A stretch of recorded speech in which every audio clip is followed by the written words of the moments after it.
Pasar kota baru yang dulu ramai dan penuh tawa kini berubah muram. Sejak Mat Gondrong dan kelompok preman jalanannya menguasai wilayah itu, tidak ada lagi pedagang yang berani bersuara keras. Mat Gondrong, pria tinggi dengan rambut panjang kusut dan tubuh penuh tato, berjalan santai setiap pagi menyusuri los-los pasar, diiringi belasan anak buahnya. Suara sepatu botnya bergema di lantai semen yang kotor, seolah memberi tanda bahwa teror sudah tiba. Para pedagang menunduk, pura-pura sibuk membereskan dagangan, berharap mereka luput dari pemalakan hari ini. Mat Gondrong berhenti di depan kios sayur Mak Ijah. "Ijah, setoran minggu ini mana?" Suaranya serak namun mengandung ancaman mematikan. Mak Ijah, wanita renta berusia lebih dari 60 tahun, dengan tangan gemetar menyodorkan lembaran uang lusuh. Air matanya menetes, bukan karena uang itu, tetapi karena terhina di depan para pembeli. Mat Gondrong hanya tersenyum sinis, mengambil uang itu, lalu menendang keranjang sayur hingga isinya berhamburan. "Kurang ajar, kasih setoran segini kecilnya. Kau pikir aku peminta-minta?" Anak-anak buah Mat Gondrong tertawa puas, menikmati penderitaan pedagang kecil. Sementara itu, para pemuda yang dulu suka nongkrong di sudut pasar memilih menjauh. Tidak ada yang berani menegur apalagi melawan Mat Gondrong. Namanya sudah terkenal kejam, ia tak segan menghajar orang sampai remuk hanya karena urusan sepele. Beberapa sopir angkot yang baru masuk terminal juga mulai gelisah. Mereka tahu sudah saatnya membayar uang keamanan, agar bisa cari penumpang dengan tenang. Hari itu, Mat Gondrong menunjukkan betapa besar kekuasaannya. Ia memalak kios emas, pedagang ayam potong, bahkan pengamen kecil. Semua uang mengalir ke kantong celananya yang sudah lusuh. Ia merasa seperti raja di pasar itu. Bagi Mat Gondrong, wilayah ini adalah kerajaannya, dan setiap orang di dalamnya adalah rakyat yang harus tunduk, memberi upeti, atau bersiap menerima bogem mentahnya. Namun, ada satu tempat yang selalu luput dari amukannya, sebuah warung mie ayam kecil di pojok pasar. Warung sederhana dengan kursi kayu reyot dan papan nama yang mulai pudar. Warung itu milik seorang pria parubaya bernama Bang Jaka. Setiap kali Mat Gondrong melintas di depannya, ia hanya melirik sekilas lalu pergi. Entah kenapa, ada sesuatu dari tatapan tenang Bang Jaka yang membuat Mat Gondrong memilih menjauh, meski ia sendiri tak mengerti alasannya. Anak buah Mat Gondrong, terutama Ucok Codet, mulai heran. "Bang, kenapa warung mie ayam itu nggak pernah kita palak? Apa dia ada backingan orang gede?" tanya Ucok suatu sore. Mat Gondrong hanya meludah ke tanah, lalu menjawab, "Ah, paling warung kecil begitu nggak ada apa-apanya. Besok-besok kita palak juga kalau sudah bosan sama setoran yang lain." Tapi dalam hati, ada rasa ragu yang tak bisa ia jelaskan. Tatapan mata Bang Jaka selalu terngiang di benaknya, tatapan yang seolah menantangnya tanpa kata. Malam itu, pasar sudah mulai sepi. Mat Gondrong berdiri di atap terminal, memandang ke bawah. Lampu-lampu temaram pasar menyorot wajahnya yang keras. Angin malam meniup rambut gondrongnya yang kusut. Ia merasa puas, merasa menjadi penguasa sejati. Tapi jauh di sudut hatinya, ada bisikan yang mengganggu, warung mie ayam itu. Kenapa tempat sekecil itu bisa membuatnya resah, walau hanya sedikit? Tanpa ia sadari, cerita baru sedang menunggu untuk dimulai. Warung mie ayam yang selalu dia remehkan itu menyimpan sejarah yang tak pernah dia bayangkan. Sebuah sejarah yang kelak akan mengguncang tahtanya sebagai raja preman pasar. Dan malam itu, Mat Gondrong belum tahu, bahwa dirinya sudah melangkah menuju kehancuran yang ia ciptakan sendiri. Pagi itu, pasar kota baru kembali berdenyut dalam bayang teror. Mat Gondrong duduk santai di bangku panjang dekat terminal, sebatang rokok terselip di bibirnya, asap mengepul mengaburkan tatapan matanya yang penuh kelicikan. Hatinya sudah bulat. Malam sebelumnya, mimpi buruk tentang warung mie ayam itu terus mengganggunya. Dalam mimpinya, ia melihat bayang Bang Jaka berdiri menantangnya, dengan mata tajam seperti elang. Mat Gondrong bangun dengan dada sesak. "Sialan, cuma tukang mie ayam berani masuk mimpiku," geramnya dalam hati. Hari ini ia bertekad warung itu harus tunduk padanya. Ucok Codet dan anak buah lainnya mendekat ketika Mat Gondrong memanggil mereka. "Dengar baik-baik, sore nanti kita datangi warung mie ayam itu. Biar dia tahu siapa raja di sini. Kalau nggak mau bayar setoran, kita obrak-abrik tempatnya." Suara Mat Gondrong keras dan penuh amarah. Anak buahnya bersorak senang, seolah sudah membayangkan keseruan menghancurkan warung kecil itu. Mereka tak sabar melihat Bang Jaka merintih ketakutan di bawah sepatu mereka. Sore hari menjelang, pasar mulai sepi. Langit mendung menambah muram suasana. Mat Gondrong dan gerombolannya bergerak menuju warung mie ayam di pojokan. Setiap langkah mereka membuat pedagang pasar terdiam. Para penjajah asongan menarik dagangan mereka, menjauh dari jalan yang akan dilalui para preman itu. Semua tahu, badai akan segera pecah. Di kejauhan, Bang Jaka tampak sedang mengelap meja, wajahnya tetap tenang meski suara langkah kaki preman-preman itu makin mendekat. Bang Jaka, seru Mat Gondrong ketika sampai di depan warung itu. Suaranya sengaja dibuat keras agar didengar seluruh penjuru pasar. Bang Jaka mendongak, tatapannya lurus ke arah Mat Gondrong. Tidak ada rasa takut, tidak ada gelisah. Hanya tatapan dingin, seperti menilai seekor anjing liar yang menggonggong di pinggir jalan. Tatapan itu lagi, tatapan yang diam-diam membuat Mat Gondrong geram, seolah dirinya hanya seekor kutu di mata Bang Jaka. Ucok Codet tak sabar, ia menendang salah satu kursi kayu hingga terbalik. "Woi, kami kesini baik-baik, kasih uang keamanan. Jangan sok-sokan lu, Bang Jaka. Kalau enggak, kami ratain warung jelek lu ini." Mat Gondrong hanya tersenyum licik, menikmati anak buahnya mulai beraksi. Ia yakin, kali ini Bang Jaka pasti tunduk. Tidak mungkin seorang tukang mie ayam berani menantang mereka. Bang Jaka meletakkan lap kotor di meja, lalu berdiri tegak. Tubuhnya memang tidak sebesar Mat Gondrong, tapi sorot matanya lebih menakutkan daripada bogem Mat Gondrong sendiri. Dengan suara pelan namun jelas terdengar, ia berkata, "Kalian kira pasar ini hutan rimba? Kalian lupa, siapa saya dulu?" Seketika suasana hening. Ucok Codet berhenti menendang. Mat Gondrong merasa jantungnya berdebar aneh. Ada sesuatu di nada suara Bang Jaka yang membuat bulu kuduknya meremang. Angin sore bertiup membawa bau hujan. Langit semakin gelap, seolah menyambut badai yang akan segera pecah di pojok pasar itu. Mat Gondrong mengepalkan tinju, berusaha menepis perasaan aneh yang mulai menjalari tubuhnya. Paling cuma bekas tukang pukul pasar sebelah," katanya keras, mencoba menutupi kegugupan yang mulai muncul. Tapi, dalam hati kecilnya, ia mulai bertanya-tanya, siapa sebenarnya Bang Jaka ini? Sore itu menjadi awal dari benturan besar yang tak pernah mereka duga. Warung kecil itu bukan sekadar tempat jualan mie ayam. Di balik dinding reyotnya, tersembunyi sejarah kelam yang akan menjadi mimpi buruk bagi Mat Gondrong dan seluruh gerombolannya. Dan Bang Jaka, pria yang mereka remehkan, siap menunjukkan siapa sebenarnya raja sesungguhnya di wilayah itu. Suasana pasar menjadi sunyi seperti kuburan. Para pedagang hanya berani mengintip dari balik kios dan gerobak mereka. Hujan mulai turun rintik-rintik, membasahi tanah yang berdebu. Mat Gondrong maju selangkah, menatap tajam Bang Jaka. Amarahnya memuncak, namun dalam hati ada perasaan ragu yang tak bisa ia tolak. "Gue nggak peduli siapa lu dulu. Ini wilayah gue sekarang, Bang. Kasih setoran atau warung lu gue hancurin," teriaknya sambil menendang meja kayu hingga hancur berkeping-keping. Bang Jaka hanya berdiri diam. Hujan semakin deras, membasahi rambut dan wajahnya. Napasnya teratur, matanya menatap satu persatu wajah preman-preman itu. Tatapan itu, dingin dan penuh keyakinan, seperti tatapan seekor macan tua yang sudah kenyang darah, namun tetap siap mencabik jika diusik. "Kalian main-main di wilayah yang salah, Mat," ucap Bang Jaka pelan namun menghantam telinga Mat Gondrong seperti petir. Anak buah Mat Gondrong mulai gelisah. Ucok Codet menelan ludah, merasa suasana jadi tak seperti biasanya. Ucapan Bang Jaka seperti membangkitkan amarah Mat Gondrong lebih dalam. Dengan teriakan keras, ia melompat ke depan, melayangkan tinjunya ke arah wajah Bang Jaka. Namun gerakan itu terlalu kasar dan mudah terbaca. Dalam sekejap, Bang Jaka mengelak ke samping, dan dengan satu gerakan cepat, ia menangkap lengan Mat Gondrong, memuntirnya ke belakang. Suara tulang berbunyi nyaring, membuat semua yang menonton menahan napas. Mat Gondrong meringis kesakitan, tak menyangka tukang mie ayam itu bisa bergerak secepat itu. "Bang, ampun Bang, lepasin," teriak Mat Gondrong, kini tubuhnya membungkuk, tangannya terkunci kuat. Bang Jaka melepaskannya begitu saja, membuat Mat Gondrong terjerembab ke tanah basah. Bang Jaka menatap para preman lainnya. Siapa lagi yang mau coba? Suaranya tetap tenang, tapi justru itu yang membuat nyali mereka ciut. Tak ada yang berani maju.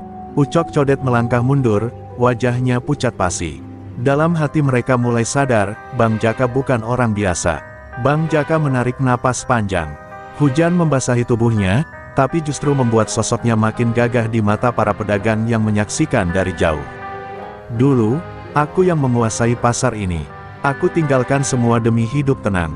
Jangan paksa aku jadi Bang Jaka yang dulu, karena kalian gak akan sanggup menanggung akibatnya, ucapnya perlahan. Kata-kata itu bagaikan palu godam menghantam jantung Mat Gondrong dan anak buahnya. Nama Bang Jaka si tangan baja mulai terngiang di kepala mereka, nama yang dulu ditakuti para preman di 5 pasar besar kota ini. Hening menyelimuti pasar, hujan menambah dramatis pemandangan itu. Mat Gondrong bangkit dengan tubuh gemetar, matanya menyala penuh dendam, tapi ketakutan menguasai wajahnya. Ia tak mengira pria yang selama ini ia anggap remeh adalah legenda hidup yang sudah lama menghilang. Tanpa berkata apa-apa lagi, Mat Gondrong memberi isyarat kepada anak buahnya untuk mundur. Mereka berlarian menjauh, meninggalkan pasar yang kini terasa bagai medan perang yang gagal mereka menangkan. Para pedagang mulai keluar dari persembunyian, menatap Bang Jaka dengan campuran rasa kagum dan lega. Seorang kakek tua mendekat, memegang bahu Bang Jaka. "Terima kasih, Bang, pasar ini punya pelindung sejati lagi." Bang Jaka hanya tersenyum tipis, menatap hujan yang masih turun. Dalam hatinya, ia tahu ini baru permulaan. Mat Gondrong tidak akan tinggal diam. Perang sebenarnya baru saja dimulai. Malam itu, di sebuah rumah petak kumuh di pinggiran kota, Mat Gondrong duduk terpaku. Tangan kanannya masih terasa sakit akibat dipelintir Bang Jaka siang tadi. Di depannya, botol arak murah sudah hampir habis, tapi panas di dadanya tak juga reda. Wajah Bang Jaka terbayang jelas di benaknya, tatapan dingin dan tangan yang secepat kilat. "Bangke, ternyata dia Bang Jaka si tangan baja," gumamnya lirih, disambut denting hujan yang turun makin deras di atap seng rumah itu. Ucok Codet dan anak-anak buah lainnya duduk melingkar, wajah mereka lesu. Malam itu sepi, hanya suara hujan dan sesekali petir menggelegar yang menemani. Tak satu pun berani membuka mulut, hingga akhirnya Mat Gondrong membanting botol araknya ke lantai. "Gue nggak terima dipermalukan. Besok kita kumpulin semua orang. Gue mau Bang Jaka nyungkur di kaki gue. Kalau perlu, bakar sekalian tuh warung mie ayam." Suaranya parau penuh dendam. Mata Mat Gondrong merah, entah karena mabuk atau amarah yang membuncah. Ucok Codet memberanikan diri bicara. "Mat, lu yakin Bang Jaka itu bukan orang sembarangan? Lu lihat sendiri tadi, dia sekali gerak aja kita kayak anak kecil dibuatnya." Suara Ucok pelan, takut memancing amarah Mat Gondrong. Tapi Mat Gondrong sudah tak bisa mendengar kata-kata bijak malam itu. Dendam telah membutakan akalnya. Ia memandang Ucok dengan sorot mata penuh ancaman. "Kalau lu takut, minggir. Gue masih punya banyak anak buah yang siap mati buat gue." Petir menyambar lagi, menerangi wajah-wajah yang tegang di ruangan itu. Mat Gondrong bangkit, berjalan mondar-mandir. Setiap langkahnya menimbulkan suara berderit di lantai kayu rapuh. "Besok sore kita serbu dia. Bukan cuma kita berlima, gue mau semua preman terminal kota baru turun. Biar Bang Jaka tahu, zaman dia sudah habis." Raung Mat Gondrong, giginya terkatup rapat menahan sakit hati. Dalam benaknya, ia membayangkan warung Bang Jaka hancur lebur, dan pria itu berlutut memohon ampun di hadapannya. Sementara itu, di warung mie ayam yang sederhana itu, Bang Jaka duduk sendiri menatap hujan malam. Wajahnya tenang, tapi pikirannya berkelana ke masa lalu. Ia teringat masa-masa kelam ketika namanya begitu ditakuti, ketika lawan-lawannya roboh satu persatu di tangannya. Ia menghela napas panjang. "Kenapa kalian bangunkan lagi Bang Jaka yang dulu?" bisiknya pelan. Hatinya resah. Ia tak ingin kekerasan lagi mengotori hidupnya, tapi sepertinya takdir menuntunnya kembali ke jalan itu. Di sudut pasar, beberapa pedagang berkumpul, membicarakan kejadian sore tadi. Mereka saling berbisik, berharap Bang Jaka benar-benar mau melindungi mereka. Kabar tentang perlawanan Bang Jaka melawan Mat Gondrong menyebar cepat. Para pedagang yang selama ini hidup dalam teror kini punya harapan baru. Namun di balik harapan itu, ada juga ketakutan. Mereka tahu Mat Gondrong tidak akan tinggal diam. Badai yang lebih besar pasti segera datang. Malam makin larut. Di dua sudut kota yang berbeda, dua sosok pria merenung dalam diam. Satu dipenuhi dendam, satu lagi berusaha menahan amarah lamanya agar tidak kembali menguasai. Hujan tak juga reda, seolah menjadi pertanda bahwa besok, darah mungkin akan kembali membasahi sudut pasar kota baru. Mat Gondrong telah menyalakan bara dendam, dan Bang Jaka tak punya pilihan selain bersiap menghadapi badai yang akan segera pecah. Sore itu langit mendung menggantung rendah di atas pasar kota baru. Angin bertiup kencang membawa bau tanah basah, seolah alam pun tahu akan ada pertumpahan darah yang segera terjadi. Bang Jaka berdiri di depan warung mie ayamnya, menatap kosong ke arah jalan pasar yang mulai sepi. Pedagang-pedagang sudah lebih dulu menutup kios mereka, tak ada yang berani tinggal terlalu lama. Mereka tahu, sore ini bukan sore biasa. Sore ini adalah sore yang diselimuti ancaman Mat Gondrong. Dari kejauhan, suara derap langkah dan teriakan kasar mulai terdengar. Puluhan preman datang bergerombol, dipimpin langsung oleh Mat Gondrong. Wajah mereka bengis, sebagian membawa balok kayu, rantai, dan besi panjang. Mat Gondrong berjalan paling depan, mata liar menatap lurus ke arah warung mie ayam. "Bang Jaka, keluar lu, hari ini lu gue ajar biar kapok," teriaknya lantang, menggema di antara kios-kios kosong. Suara itu membuat jantung para pedagang yang mengintip di balik pintu berdegup kencang. Bang Jaka menarik napas panjang, mengencangkan ikatan-ikat pinggangnya, lalu melangkah maju tanpa gentar. Tatapannya tajam menembus barisan preman. Di depannya, "Mat, aku sudah bilang, jangan bangunkan macan tidur. Kalau kalian mundur sekarang, aku anggap tidak pernah terjadi apa-apa." Suaranya tenang, tapi justru menambah geram Mat Gondrong. Para preman menggeram, menanti aba-aba untuk menyerbu. Petir menyambar, seolah menegaskan bahwa badai besar akan pecah detik ini juga. Mat Gondrong melambaikan tangan, memberi aba-aba. Seketika itu juga puluhan anak buahnya berlari menyerbu, mengayunkan senjata seadanya. Bang Jaka melangkah mantap, tubuhnya seperti menari di antara hujan dan terjangan. Dengan kecepatan luar biasa, satu persatu preman roboh. Sebuah rantai melayang ke arahnya, namun Bang Jaka menangkapnya dengan tangan kosong lalu menariknya keras hingga pemiliknya terjungkal ke tanah. Suara jeritan dan dentuman tubuh menghantam tanah mengiringi hujan yang mulai turun lagi. Mat Gondrong ternganga, tak percaya apa yang dilihatnya. Bang Jaka bergerak bagaikan bayangan, setiap pukulannya tepat sasaran, setiap tendangannya melumpuhkan. "Anak buah lu cuma jadi korban, Mat. Berhenti sebelum makin banyak yang celaka," teriak Bang Jaka, matanya menyala penuh amarah yang terpendam. Namun Mat Gondrong sudah terlanjur dibutakan dendam. Ia mengambil balok kayu besar dan menyerbu dengan teriakan membelah angin. Dengan satu gerakan memutar, Bang Jaka menepis balok itu, lalu memukul ulu hati Mat Gondrong dengan keras. Tubuh Mat Gondrong terhempas ke tanah, mulutnya mengeluarkan darah segar. Para anak buahnya kini tak berani bergerak lagi, sebagian sudah kabur melihat pemimpinnya tersungkur tak berdaya. Hujan membasahi wajah Mat Gondrong yang kini pucat pasi, matanya menatap kosong ke langit mendung. Kalah. Ia kalah telak di hadapan pria yang ingin dilupakannya. Bang Jaka berdiri di tengah pasar, dadanya naik turun menahan gejolak batin. Ia menatap sekitar, melihat kerusakan yang terjadi. Warung-warung hancur sebagian, darah bercampur air hujan di tanah becek. Para pedagang perlahan keluar, menatapnya dengan penuh harap dan hormat. Namun Bang Jaka justru merasa pedih. "Kenapa kalian memaksaku kembali jadi begini?" gumamnya lirih. Ia tahu, ini baru awal. Luka Mat Gondrong tak akan sembuh begitu saja, dan badai dendam belum benar-benar reda. Mat Gondrong terbaring lemah di sebuah kamar kecil di rumah seorang dukun pijat langganannya. Tubuhnya remuk, dada sesak setiap kali menarik napas. Darah yang semalam membasahi mulutnya kini sudah mengering, tapi sakit di hatinya jauh lebih parah daripada luka fisik itu. Pandangan matanya kosong menatap langit-langit, tapi dalam benaknya hanya ada satu nama, Bang Jaka. Ia tak bisa menerima kenyataan telah dipermalukan di depan anak buahnya, di hadapan pasar yang dulu tunduk padanya. Dendam itu membakar, mengikis akal sehatnya.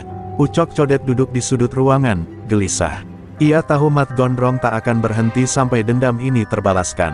Dan benar saja, setelah beberapa saat terdiam, Mat Gondrong perlahan bangkit, meski tubuhnya masih gemetar.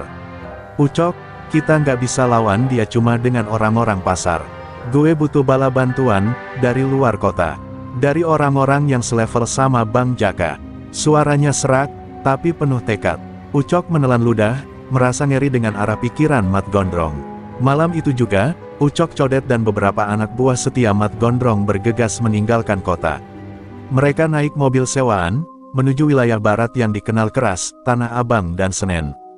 Di sana mereka punya kenalan preman kelas berat yang selama ini hanya dimintai bantuan kalau sudah benar-benar kepepet. Hujan gerimis mengiringi perjalanan mereka, seolah langit ikut cemas pada rencana yang sedang disusun.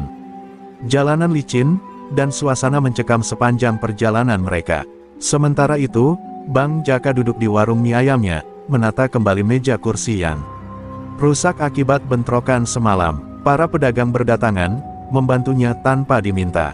"Bang, kami semua berutang nyawa sama abang, kalau abang nggak ada, entah jadi apa kami kemarin," kata seorang pedagang tua, matanya berkaca-kaca. Bang Jaka hanya tersenyum tipis, meski hatinya gundah. Ia tahu, kemenangan kemarin hanya kemenangan kecil. Mat Gondrong tak mungkin menyerah begitu saja. Di sudut pasar, desas-desus mulai terdengar. Orang-orang membicarakan kabar bahwa Mat Gondrong sedang mencari bala bantuan dari luar kota. Para pedagang mulai resah. Mereka tahu, jika benar preman-preman besar dari Tanah Abang atau Senen turun tangan, pasar ini akan jadi medan perang. Beberapa bahkan mulai berpikir untuk menutup usaha sementara, takut jika amarah Mat Gondrong meledak lebih besar lagi. Pasar Kota Baru kini hidup dalam bayang-bayang ketakutan. Minggu berikutnya, Mat Gondrong muncul lagi di pasar. Tubuhnya masih terlihat lemah, tapi sorot matanya penuh bara. Di belakangnya, beberapa sosok asing berdiri. Tubuh besar, wajah penuh luka parut, dan tangan yang tampak seperti sudah sering meremukkan tulang. Mereka adalah preman-preman yang didatangkan dari luar kota, preman yang haus kekuasaan dan bayaran besar. Senyuman licik terukir di wajah Mat Gondrong saat melihat ketakutan di mata para pedagang. "Bang Jaka, kita lihat seberapa kuat lu kali ini," bisiknya. Bang Jaka melihat pemandangan itu dari kejauhan. Dadanya terasa sesak. Ia tahu hari-hari damai di pasar ini benar-benar telah berakhir. Kali ini bukan hanya nyawanya yang terancam, tapi seluruh pasar bisa hancur luluh jika pertumpahan darah tak terhindarkan. Malam itu, ia duduk sendiri di depan warungnya, menatap langit yang kelam. "Kalau memang harus turun ke jalan lagi, aku akan turun. Tapi jangan sentuh orang-orang tak berdosa," gumamnya lirih, seolah berbicara pada angin malam.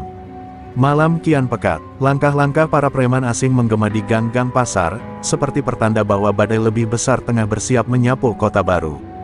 Mat Gondrong tersenyum puas dalam gelap, yakin bahwa kali ini Bang Jaka tak akan sanggup melawan. Pagi itu, suasana pasar Kota Baru terasa mencekam. Langkah kaki para preman asing terdengar berat dan menggetarkan tanah. Mereka berdiri di sudut-sudut strategis, memandang setiap pedagang dengan tatapan garang. Mat Gondrong berdiri di tengah pasar, senyum sinisnya terukir jelas di wajah yang masih lebam. "Gue kasih kalian pilihan, setor keamanan 2 kali lipat, atau kalian gue babat abis.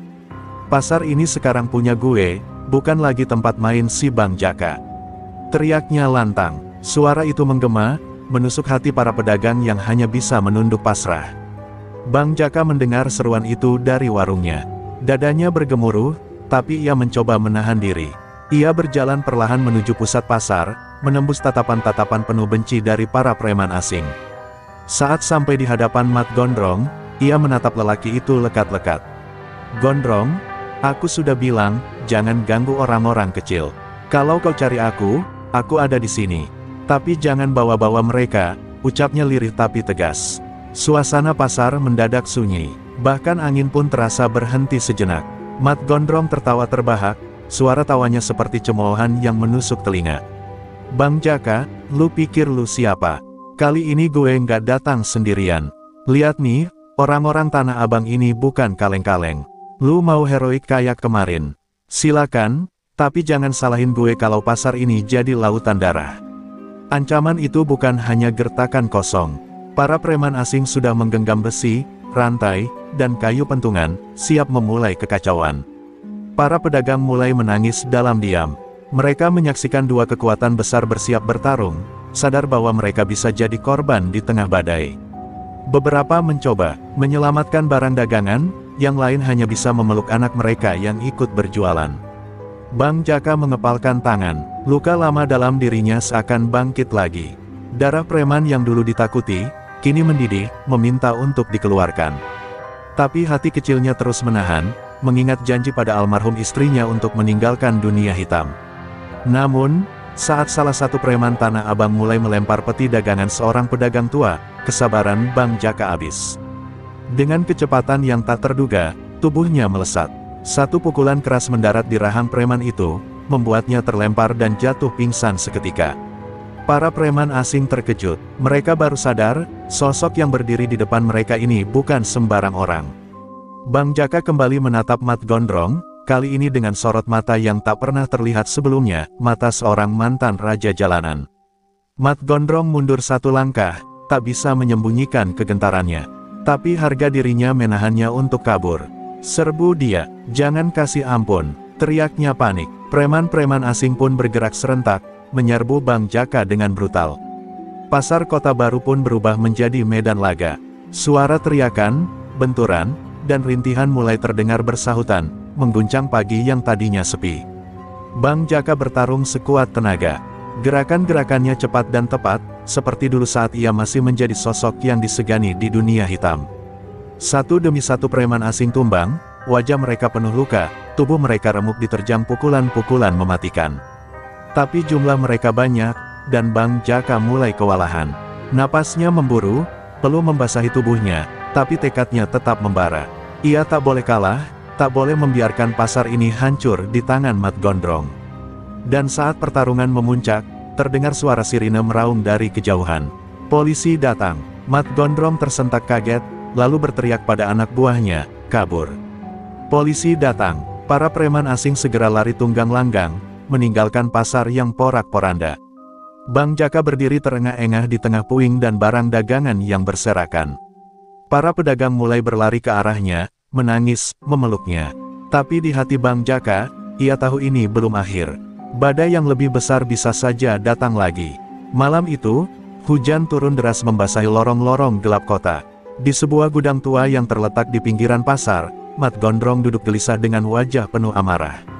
Luka di pelipisnya yang didapat dari keributan pagi tadi masih mengucurkan darah, tapi rasa sakit itu tak seberapa dibanding bara dendam yang membakar dadanya. "Gue nggak bakal biarin si Bang Jaka hidup tenang. Dia pikir dia bisa permalukan gue gitu aja," geramnya sambil menghantam meja hingga pecah. Anak buahnya yang tersisa hanya bisa diam, takut menambah murka sang pimpinan. Mat Gondrong mulai menyusun siasat licik. "Kalau nggak bisa lewat kekuatan, kita main cara kotor. Bakar aja tuh warung mie ayam. Biar dia nyesel lahir ke dunia," katanya dengan suara penuh kebencian. Para preman yang mendengar itu mengangguk ragu. Mereka tahu warung itu bukan sekadar tempat usaha bagi Bang Jaka, tapi simbol hidup barunya. Membakar warung itu sama dengan membakar harga diri Bang Jaka. Tapi mereka juga tahu, menolak perintah Mat Gondrong artinya menantang maut. Di sisi lain, Bang Jaka duduk sendirian di dalam warungnya yang sepi. Tubuhnya lelah, luka-luka mulai terasa nyeri, tapi hatinya lebih perih lagi. Ia tahu, pertarungan hari ini hanya awal dari badai yang lebih besar. Pandangannya kosong menatap mangkuk-mangkuk mie ayam yang belum sempat terjual. Kenangan masa lalunya kembali membayang, masa-masa kelam saat ia menjadi penguasa jalanan, saat nyawa orang lain seolah tak berarti di tangannya. "Apa aku harus kembali jadi orang itu, demi melindungi yang ada?" Sekarang, bisiknya lirih, air mata menggenang di sudut mata. Di luar warung, hujan makin deras. Kilat menyambar, menyinari wajah-wajah gelap para preman Mat Gondrong yang mulai mendekat ke arah warung. Mereka membawa jeriken berisi bensin dan kain sobek yang sudah dibasahi minyak. Mereka bergerak cepat, memanfaatkan hujan sebagai penyamaran, berharap api yang akan mereka nyalakan akan menutup semua jejak kejahatan. Salah satu dari mereka berbisik, "Cepat, sebelum ada yang lihat." Suara gemuruh guntur menyembunyikan suara langkah kaki mereka. Namun, seorang bocah penjual koran yang sering dibela Bang Jaka melihat gerak-gerik mencurigakan itu. Tanpa pikir panjang, bocah itu berlari menembus hujan, menuju warung. "Bang Jaka, bangun, Bang, ada yang mau bakar warung," teriaknya diiringi isak tangis. Bang Jaka tersentak kaget. Ia segera bangkit, rasa sakit di tubuhnya seolah menghilang digantikan adrenalin. Ia meraih tongkat kayu yang biasa dipakai menyangga atap warungnya, bersiap menghadapi bahaya yang datang. Para preman mulai menyiram bensin di dinding warung, siap menyalakan api. Tapi sebelum mereka sempat menyalakan korek, Bang Jaka menerobos keluar. Dengan sorot mata membara, Ia mengayunkan tongkat kayu itu ke arah tangan preman yang membawa korek api. Suara tulang retak terdengar jelas, preman itu menjerit kesakitan. Hujan deras tak mampu meredam teriakan penuh amarah dari Bang Jaka, "Kalau kalian berani ganggu warung ini, kalian harus lewat mayat gue dulu." Pertarungan kecil kembali pecah di bawah hujan yang mengguyur. Kali ini Bang Jaka tak lagi menahan diri. Setiap pukulannya penuh dendam dan tekad melindungi. Satu persatu preman tumbang, lari ketakutan membelah hujan malam. Mat Gondrong yang mengintai dari kejauhan menggertakkan gigi. Belum selesai, Bang Jaka, ini baru permulaan, desisnya dalam gelap, sebelum menghilang bersama malam. Dan malam itu pun berlalu dengan perasaan getir. Bang Jaka berdiri sendiri di depan warungnya yang nyaris basah kuyup oleh bensin, dadanya sesak menahan emosi. Ia sadar, permainan Mat Gondrong sudah melampaui batas. Pertarungan ini bukan lagi sekadar soal harga diri, tapi soal hidup dan mati. Dan dalam hati kecilnya, Bang Jaka tahu, ia tak bisa menghindar dari masa lalunya lebih lama lagi. Di sebuah ruangan gelap penuh asap rokok dan bau alkohol, Mat Gondrong duduk dengan tatapan kosong. Wajahnya pucat, genggaman tangannya gemetar menahan amarah yang tak terbendung. Malam sebelumnya telah menggoreskan luka baru di egonya, gagal membakar warung mie ayam Bang Jaka di hadapan anak buahnya membuat harga dirinya terinjak-injak. Kalau cuma gue yang turun tangan, dia memang susah dilawan. Tapi ada orang yang bisa bikin dia nyungsep, gumamnya seraya mengeluarkan ponsel bututnya. Dengan tangan bergetar, dia menekan nomor yang sudah lama ia simpan, nomor seorang pembunuh bayaran legendaris, Margo Hitam. Suara berat di seberang telepon menjawab, "Mat Gondrong, lama tak dengar kabarmu. Rupanya kau masih hidup." Mat Gondrong menggertakkan gigi, menahan malu atas nada meremehkan itu. "Gue nggak mau banyak omong, Mark. Gue butuh lu beresin satu orang. Namanya Bang Jaka. Dia mantan preman, tapi sekarang jadi tukang mie ayam di pasar. Bayaran lu berapa? Gue siap." Suara di telepon terkekeh pelan, "Bang Jaka. Nama itu nggak asing. Baiklah, siapin duitnya. Malam ini, darahnya bakal membasahi pasar itu." Sementara itu, Bang Jaka duduk termenung di depan warungnya. Hujan sudah reda, namun hawa dingin malam menusuk hingga ke tulang. Pikirannya berkecamuk. Ia tahu, setelah 2 kali menggagalkan rencana Mat Gondrong, lawannya tak akan tinggal diam. Bukan cuma warung ini yang dipertaruhkan, tapi nyawa, batinnya lirih. Ia meraih tas usang di bawah meja, mengeluarkan sebilah golok tua peninggalan ayahnya, golok yang dulu menemaninya saat menjadi raja jalanan. Jari-jarinya mengusap bilah golok itu dengan mata berkaca-kaca. "Maafkan aku, ya mungkin aku harus kembali menjadi siapa aku dulu, demi semua yang harus aku lindungi." Di sudut pasar yang remang, Margo Hitam tiba dengan langkah tenang. Tubuhnya jangkung, wajahnya dipenuhi bekas luka, dan sorot matanya dingin seperti maut. Ia mengamati warung mie ayam dari jauh, memperkirakan langkah dan celah untuk menyerang. Malam itu sunyi, hanya suara tetes air sisa hujan yang menemani. Bagi Margo Hitam, ini hanya pekerjaan biasa. Baginya, Bang Jaka hanyalah satu dari sekian banyak target yang telah ia habisi tanpa ampun. Bang Jaka seolah merasakan aura bahaya itu. Naluri liarnya sebagai mantan preman bangkit. "Ada yang gak beres," gumamnya. Ia mematikan lampu warung, membiarkan tempat itu gelap gulita. Dengan napas teratur, ia bersandar di dinding, menunggu. Dulu, ia terbiasa bertarung di gelap, dan malam ini, keahlian itu akan kembali diuji. Hatinya berdegup kencang, tapi matanya tajam mengawasi setiap bayangan yang bergerak. Margo Hitam perlahan mendekat, golok tipis terhunus di tangan kanannya. Dalam sekejap, ia melompat menerobos dinding warung yang rapuh. Tapi Bang Jaka sudah siap. Golok tua di tangannya berkilat menebas ke arah penyerang.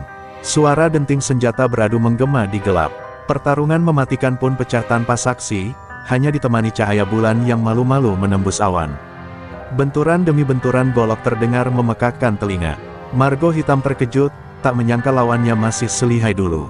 Ternyata benar kata orang, kau bukan tukang mie ayam biasa. Desisnya seraya mundur selangkah, menata ulang serangannya. Bang Jaka tak menjawab, sorot matanya penuh amarah yang sudah lama ia kubur. Malam itu, di bawah langit gelap, dua bayangan bertarung mempertaruhkan nyawa, sementara takdir seakan menahan napas menunggu siapa yang akan rubuh lebih dulu. Suara golok beradu terus menggema memecah kesunyian pasar. Setiap sabetan Bang Jaka dibalas dengan tusukan maut margo hitam. Hujan sisa menetes dari atap warung yang sudah porak-poranda. Nafas kedua lelaki itu memburu, peluh bercampur darah mulai mengucur dari luka-luka kecil di lengan dan bahu mereka. Margo hitam menyeringai, darah segar mengalir dari sudut bibirnya akibat bogem mentah Bang Jaka yang sempat mendarat telak. "Kau tua, Jaka, tapi masih berani," ejeknya seraya kembali menerjang dengan tusukan lurus mengarah ke dada. Bang Jaka mengelak cepat, namun ujung golok tipis itu sempat menggores perutnya. Panasnya luka membuat nyalinya makin membara. Dengan segenap tenaga, ia membalas dengan tebasan mendatar, nyaris mengenai leher margo hitam yang cepat merunduk. Dalam hatinya, Bang Jaka sadar, lawannya ini bukan preman sembarangan. Gerakannya terlatih, mematikan, dan sabar menunggu celah. Bang Jaka menyeringai getir, "Kalau aku lengah sedetik, nyawaku tamat malam ini." Pertarungan itu seperti tarian maut. Kaki mereka bergerak mengitari ruang warung yang gelap, hanya disinai remang cahaya bulan yang sesekali muncul di sela awan. Sesekali keduanya berhenti sejenak, mengatur nafas, lalu kembali saling serang tanpa ampun. Di luar sana, angin malam berhembus membawa bau darah yang mulai menguar. Suara langkah kaki terdengar dari jauh, anak buah Mat Gondrong mulai mendekat, penasaran dengan hasil pesanan maut bos mereka. Margo hitam semakin beringas. Ia melompat ke meja, lalu menukik ke arah Bang Jaka dengan golok terhunus tinggi. Namun Bang Jaka yang berpengalaman membaca gerak lawan, menyilang goloknya dan menahan serangan itu. Denting keras menggema, percikan api kecil memercik dari benturan besi. Dengan cepat Bang Jaka memutar tubuhnya, lututnya menghantam perut Margo hingga tubuh jangkung itu terhempas ke lantai berdebu. "Kau salah pilih lawan, Margo," geram Bang Jaka. Namun Margo hitam tidak menyerah.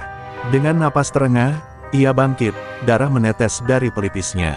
Ia meludahkan darah ke tanah, lalu tersenyum bengis.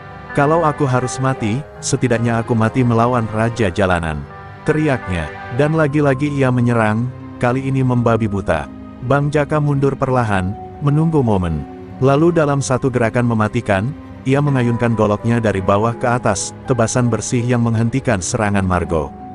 Golok Margo terlepas, tubuhnya limbung, dan jatuh tersungkur, mengerang menahan sakit. Bang Jaka berdiri terdiam menatap lawannya yang terkapar. Dadanya naik turun, matanya penuh amarah dan kepedihan. Ia menatap ke langit, seolah bertanya pada takdir, "Kenapa aku harus kembali ke dunia gelap ini?" Di kejauhan, suara langkah kaki anak buah Mat Gondrong semakin dekat. Tanpa pikir panjang, Bang Jaka mengambil kain di warungnya, membebat luka di perutnya, lalu menyeret tubuh Margo ke sudut, menyembunyikannya dari pandangan. Tak lama kemudian, gerombolan Mat Gondrong tiba.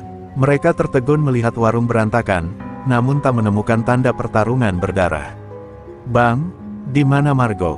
Harusnya dia sudah beresin si Jaka tua itu," ujar salah satu dari mereka. Bang Jaka, yang berdiri di kegelapan sambil menahan sakit, menjawab dingin, "Orang yang kau kirim sudah kau kirim ke kuburan, Gondrong. Mau coba nyusul?" Malam itu, angin pasar membawa bau kematian. Dan Mat Gondrong mulai menyadari, ia tak sedang berhadapan dengan tukang mie ayam biasa.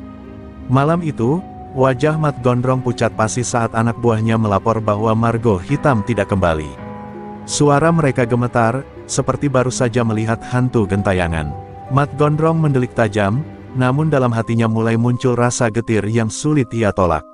"Margo hitam, orang kepercayaanku, bisa-bisanya dia hilang begitu saja," pikirnya. Ia berdiri di pinggir pasar yang mulai sepi, hanya terdengar suara serangga malam dan angin yang membawa aroma hujan dan darah. "Cari dia, jangan pulang sebelum Margo ketemu. Kalau dia mati, ambil kepala si Jaka buat gantinya," raung Mat Gondrong, meski nadanya terdengar lebih seperti gertakan pada dirinya sendiri. Anak buahnya berpencar, menyisir gelapnya pasar dengan hati ciut. Mereka kini tak lagi memandang warung mie ayam itu hanya sebagai tempat biasa. Bang Jaka telah menjelma menjadi sosok yang tak terduga, bayang-bayang masa lalu yang kini bangkit dari kuburannya. Di warungnya, Bang Jaka duduk bersandar di tiang, menahan nyeri di perut. Darah masih merembes di balik balutan kain lusuh. Pandangannya tajam menembus gelap, menunggu siapa lagi yang akan datang menjemput ajal di tangannya. Dalam benaknya, Bang Jaka teringat masa lalunya, wajah-wajah yang dulu ia tundukkan, geng-geng yang dulu ia porak-porandakan. Semua itu kini serasa bangkit kembali. Sudah ku tinggalkan dunia ini, kenapa kalian bangkitkan aku lagi, gumamnya lirih. Sementara itu, Mat Gondrong berjalan mondar-mandir, langkahnya tak tenang. Angin malam makin menusuk, seperti menertawakan kegentarannya. Perlahan, ia sadar, Bang Jaka bukan sekadar pemilik warung mie ayam. Ada sosok legenda yang kini tengah mereka usik. Mat Gondrong mengepalkan tangan, namun keringat dingin membasahi tengkuknya. Bayangan tubuh Margo hitam yang terkapar di tangan Bang Jaka terbayang jelas di matanya, seolah alam pun memberi firasat buruk. Beberapa anak buahnya kembali tanpa hasil, wajah mereka penuh takut.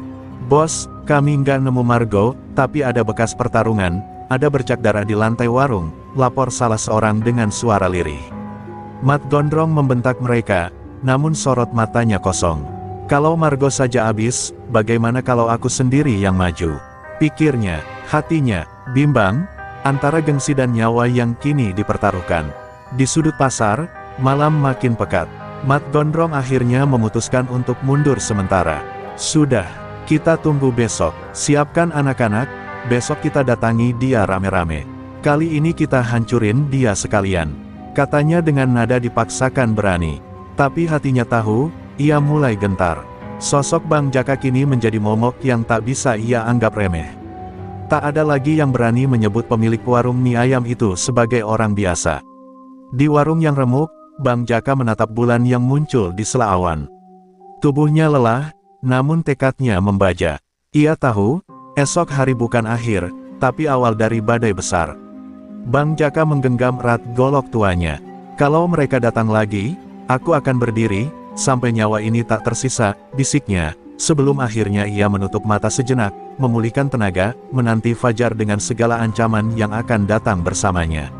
Fajar belum juga menyingsing ketika Mat Gondrong mengumpulkan seluruh anak buahnya di sebuah gudang tua pinggir pasar. Wajah mereka muram, sebagian besar masih dihantui bayangan kepergian Margo hitam. Tapi gengsi Mat Gondrong menolak untuk surut. Dengan suara parau, ia berkata, kita habisi dia malam ini juga. Jangan tunggu matahari naik, kalau kita biarkan, dia akan jadi legenda lagi, dan kita semua bakal dilumat satu-satu. Suara Mat Gondrong menggema, namun tak sepenuhnya menghapus raut takut di wajah anak buahnya. Di sisi lain, Bang Jaka duduk bersila di lantai warung yang nyaris hancur. Aroma darah, kayu terbakar, dan mie ayam yang sudah basi bercampur menjadi satu.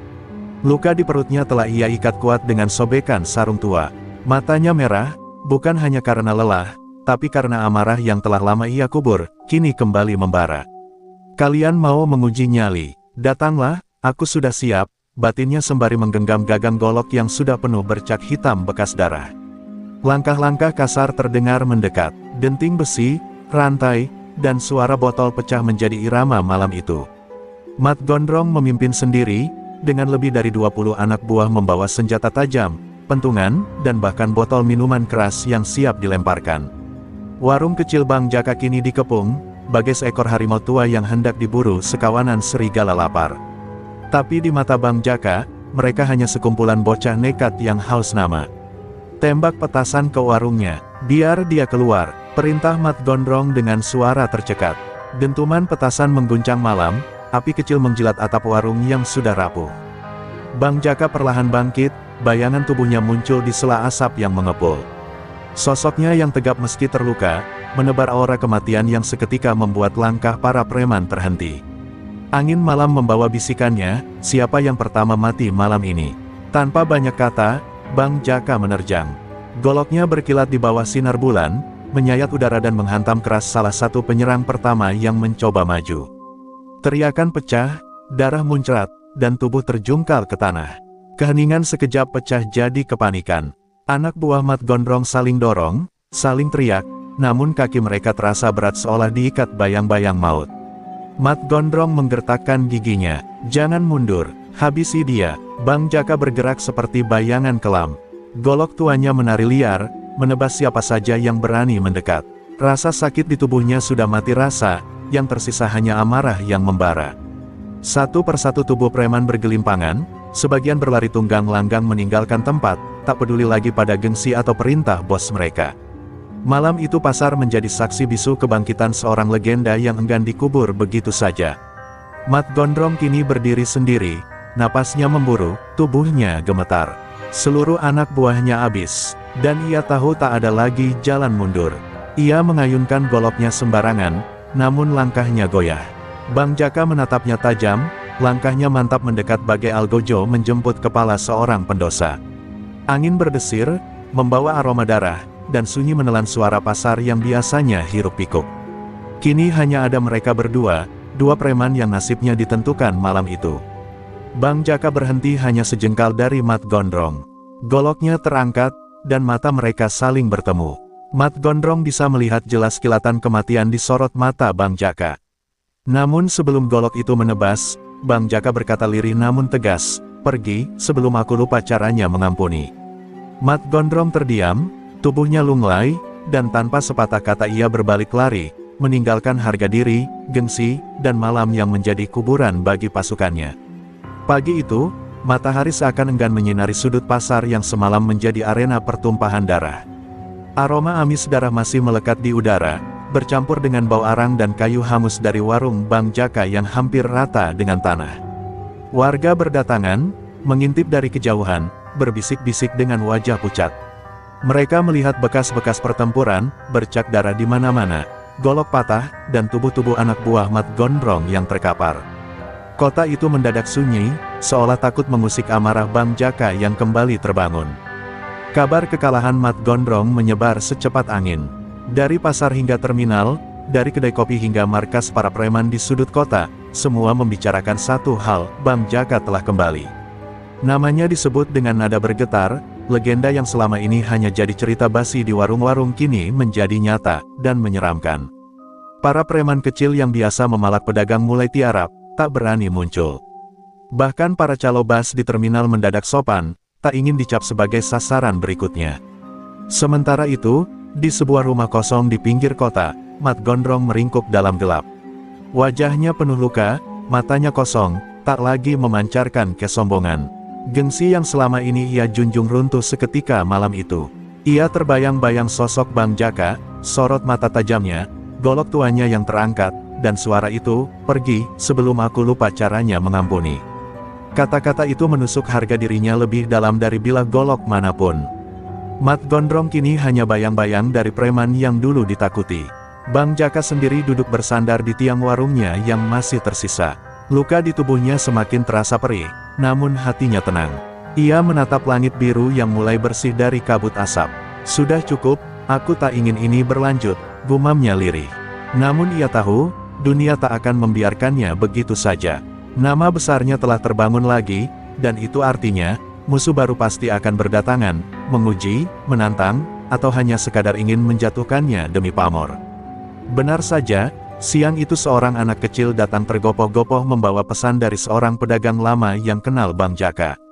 "Bang," katanya di terminal, "preman-preman luar kota sudah mulai datang." Mereka dengar kabar Bang Jaka bangkit lagi. Suara bocah itu bergetar, membawa kegelisahan yang mulai menjalar di sudut-sudut kota. Bang Jaka hanya tersenyum tipis, senyum pahit yang menyembunyikan lelah dan beban yang baru saja dimulai. "Preman luar kota, mereka ini tak pernah belajar dari sejarah," pikirnya. Sementara itu, di terminal timur, sekelompok preman bertato dengan wajah asing mulai menancapkan kukunya. Mereka bukan anak buah Mat Gondrong, mereka lebih berbahaya, preman-preman perantau yang haus nama dan uang, yang mendengar kabar kekalahan Mat Gondrong dan menganggap kota ini lahan basah yang baru. Mereka tertawa keras, mabuk, dan mulai membuat ulah, seolah menantang Bang Jaka untuk turun gunung sekali lagi. Mereka tak tahu, api di dada Bang Jaka belum benar-benar padam.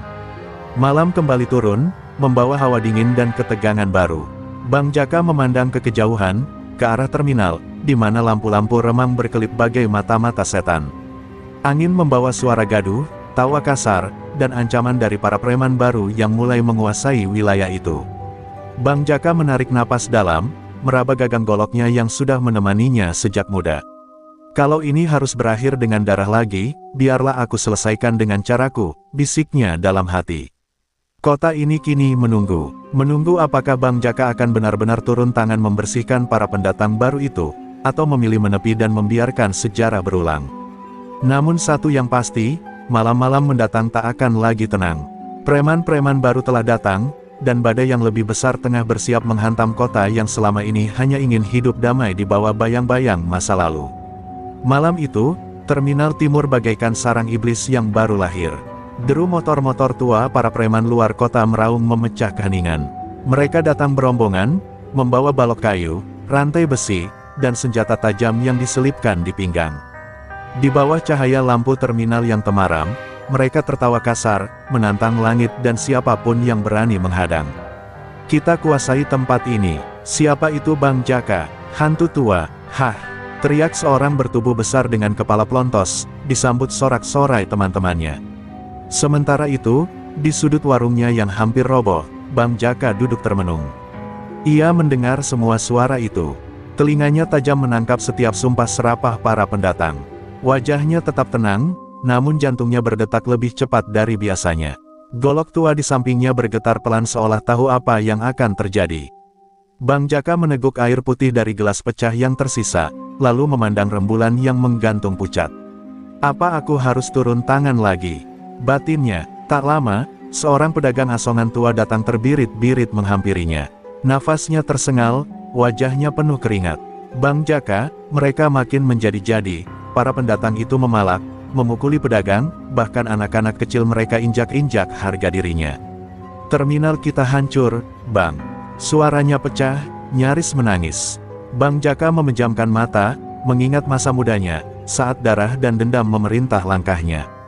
"Jangan paksa aku kembali ke jalan itu," gumamnya lirih. Di terminal, para preman luar kota semakin menggila.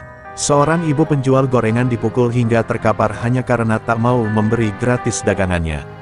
Seorang sopir angkot dilempar keluar dari mobilnya, lalu kendaraannya dibajak untuk hura-hura. Malam itu, terminal bukan lagi tempat manusia, tapi sarang hewan buas lapar. Setiap teriakan minta tolong hanya menjadi bahan tawa mereka. Mereka yakin tak ada satupun yang berani menantang mereka malam ini.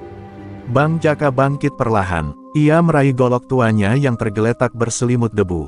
Jari-jarinya menggenggam erat, terasa dingin dan getirnya besi yang sudah lama tak bersimbah darah. Langkahnya mantap meski tubuhnya tak lagi sekuat dulu. Ia melangkah menuju terminal, diiringi desok angin malam yang terasa bagai bisikan arwah masa lalunya. Setiap langkahnya membuat bumi seolah bergemuruh. "Kalau ini memang takdirku, biarlah aku selesaikan malam ini," tekadnya. Ketika Bang Jaka tiba di depan terminal, para preman itu mendongak. Seorang di antaranya menunjuk dengan tawa mengejek. "Hah, itu dia si Bang Jaka. Tua bangka, udah gila mau sok jagoan di sini." Teriaknya disambut tawa, namun ada sesuatu di mata Bang Jaka yang membuat tawa mereka perlahan mengendur. Tatapan mata tajam itu, yang pernah membuat banyak preman jatuh tanpa sempat mengangkat senjata, kini menatap mereka dengan dingin. Angin malam berhenti berhembus, seolah ikut menyaksikan pertarungan yang akan segera pecah. Bang Jaka berdiri tegak, mengangkat golok tuanya tinggi-tinggi. "Kalian cari masalah di tempat yang salah. Ini rumahku, tanahku, dan kalian sudah melewati batas." Suaranya pelan, namun menggema seperti petir di telinga para preman. Senyap, hanya deru napas mereka yang tersisa. Dan pada saat itu, semua tahu, malam ini akan menjadi malam yang berdarah. Para preman luar kota mulai merapatkan barisan, rantai besi dan balok diangkat. Tapi Bang Jaka tak gentar. Satu langkah lagi ia maju, menatap langsung ke mata mereka. Malam menjadi saksi, bahwa legenda itu tak pernah mati. Ia hanya tertidur sejenak, menunggu waktu untuk bangkit kembali. Dan kini, waktunya telah tiba. Bentrok itu pecah seketika. Para preman luar kota menyerbu Bang Jaka dengan teriakan penuh amarah. Balok, rantai, dan besi tajam terayun membelah udara. Namun, Bang Jaka melangkah cepat, gerakannya bagai bayangan di remang malam. Golok tuanya berkilat, menangkis rantai yang terayun, mematahkan balok yang mengarah ke kepalanya. Sekali tebasan, satu lawan roboh, terkapar dengan tangan terluka parah. "Aku sudah bilang, kalian cari masalah di tempat yang salah," desis Bang Jaka tanpa ampun. Salah satu preman bertubuh raksasa mengayunkan linggis besar ke arah dada Bang Jaka. Dentingan besi menggema ketika golok tua menangkis dengan kekuatan tak terduga. Bang Jaka memutar tubuh, siku tuanya menghantam pelipis lawan, membuat lelaki itu tersungkur mencium aspal. Darah mengalir, tapi Bang Jaka tak berhenti. Matanya nyalang seperti serigala tua yang bangkit dari tidur panjangnya. Malam kian mencekam, aroma darah dan keringat bercampur dalam udara. Preman-preman lain mulai ragu. Mereka saling pandang, keganasan Bang Jaka nyata di depan mata mereka. Tapi ego mereka tak mau kalah. "Serbu, hajar dia bareng-bareng," teriak seorang pemuda dengan tatapan panik. Namun saat mereka menyerbu bersama, Bang Jaka berputar cepat, goloknya menari, menggores tangan-tangan yang terjulur ke arahnya. Teriakan kesakitan menggema, satu persatu mereka jatuh, terkapar di tanah. Tubuh tua Bang Jaka berkeringat, namun langkahnya tetap mantap. Langit semakin gelap, awan menutupi rembulan. Hanya cahaya lampu terminal yang menerangi sosok Bang Jaka di tengah para preman yang roboh. Pedagang-pedagang yang bersembunyi mulai mengintip dari balik kios dan gerobak mereka. Mereka melihat dengan mata kepala sendiri, legenda yang selama ini mereka dengar tentang Bang Jaka. Lelaki itu bukan hanya penjual mie ayam, ia adalah bayang-bayang masa lalu yang kembali bangkit menegakkan harga diri terminal ini. Seorang preman muda tersisa, tangannya gemetar memegang pisau lipat. Aku nggak takut sama lo," teriaknya, namun suaranya pecah menahan takut. Bang Jaka melangkah perlahan, sorot matanya menusuk kalbu. Dengan satu gerakan cepat, ia menendang pisau itu terbang ke kejauhan, lalu menepuk pundak pemuda itu keras hingga jatuh terduduk. "Pulanglah, nak, malam ini cukup jadi pelajaran seumur hidupmu," kata Bang Jaka pelan, penuh wibawa. Keheningan menyelimuti terminal, hanya suara angin yang berdesir membawa bau besi dan debu. Bang Jaka memandang sekeliling, melihat lawan-lawannya berserakan tak berdaya. Ia menghela napas panjang, menancapkan goloknya ke tanah, lalu menatap langit. "Tuhan, aku hanya ingin hidup tenang, tapi kadang dunia memaksa tangan ini kembali menghunus golok," bisiknya lirih, nyaris tak terdengar. Satu persatu pedagang mendekat, dengan mata berkaca-kaca. Mereka mengucap terima kasih, menyentuh tangan Bang Jaka dengan penuh hormat. Bang Jaka hanya tersenyum kecil, lalu berjalan perlahan kembali ke warungnya. Tubuhnya memang letih, tapi jiwanya kembali tegak. Malam itu, terminal timur kembali tenang. Setidaknya untuk sementara. Di kejauhan, Mat Gondrong yang diam-diam menyaksikan dari balik bayang-bayang gerbong tua mengepalkan tangan. Matanya menyala penuh dendam. "Belum selesai, Bang Jaka.